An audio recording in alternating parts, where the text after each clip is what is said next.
Hey guys, welcome back to YouTube channel. It's me Shibila അനുവദിങ് example world. അപ്പോൾ ഇന്ന് നമ്മൾ പാരഡൈസ് ഫാമിലോട്ടാണ് പോകുന്നത്. ഫ്രൈഡേ ആയതുകൊണ്ട് തന്നെ വാപ്പയുടെ ഫ്രണ്ട്സും ഫാമിലിയും ഒക്കെ ഉണ്ട്. അപ്പോൾ നമ്മളിപ്പോൾ ദമാമിന് കത്തീഫിലുള്ള പാരഡൈസ് ഫാമിലോട്ടാണ് പോകുന്നത്. കത്തീഫിലെ ആണ് പാരഡൈസ് ഫാം വന്നിട്ടുള്ളത്. കാരണം 2-3 പാരഡൈസ് ഫാം ഉണ്ട് ഞാൻ നോക്കിയപ്പോഴും സെർച്ച് ചെയ്തപ്പോഴൊക്കെ. ഇതൊരു നല്ല റൗണ്ടോ ബോട്ടാണ്. റൗണ്ടോ ബോട്ടില്ല ആ സംഭവമാണ്. പക്ഷെ ഭയങ്കര നല്ല ഗ്രീനറി ഒക്കെ ആയിട്ട് നടുവിൽ പോണ്ടൊക്കെയാണ് ഇതിൻ്റെ ഈ റൗണ്ടോ ബോട്ടിൽ വന്നിട്ടുള്ളത്. നല്ല ഗ്രീനറി, നല്ല വ്യൂ ഉണ്ട്. പിന്നെ അവിടെ എത്തി. അവിടെ എൻട്രി ഫീസ് വന്നിട്ട് ഒരാൾക്ക് 20 റിയാലാണ്. 20 റിയാലാണ്. അഡൾട്ട്സ് കേട്ടോ, ചിൽഡ്രന് വേണ്ട, കുട്ടികൾക്ക് വേണ്ട. 20 റിയാലാണ്. കുഴപ്പമില്ല, നല്ല സ്ഥലമൊക്കെയാണ്. ഇത് ഫാമിങ് ചെയ്യുന്ന സ്ഥലമാണ്. പിന്നെ ഇവിടെ ക്യാപ്സിക്കം ചെടികൾ, ഈ പൂക്കൾ, അതിൻ്റെയൊക്കെ ഉണ്ട് ഇവിടെ. അത്തിപ്പഴത്തിൻ്റെ, റോസ്മേരി.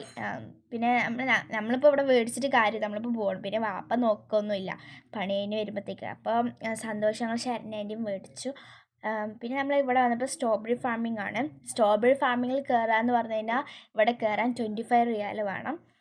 പിന്നെ ഇതിൽ സ്ട്രോബെറീസ് ഒന്നും അധികം ആയിട്ടില്ല. പിന്നെ കുറേ പേര് പറിക്കുന്നത് കൊണ്ട് നമുക്ക് അതിനെ സ്ട്രോബെറി ഒന്നും ഇല്ല. പിന്നെ വേണ്ട വെച്ചു ഞങ്ങൾ. പിന്നെ ഇത് വന്നിട്ട് ക്യാപ്സിക്കം. ഇതിലും കയറാൻ അങ്ങനെ 10 റിയാൽ വേണം. 10 റിയാലാണ് ക്യാപ്സിക്കത്തിൻ്റെ അടുത്ത് കയറാൻ. കുക്കുംബറിൽ കയറാൻ 5 റിയാൽ അങ്ങനെയാണ്.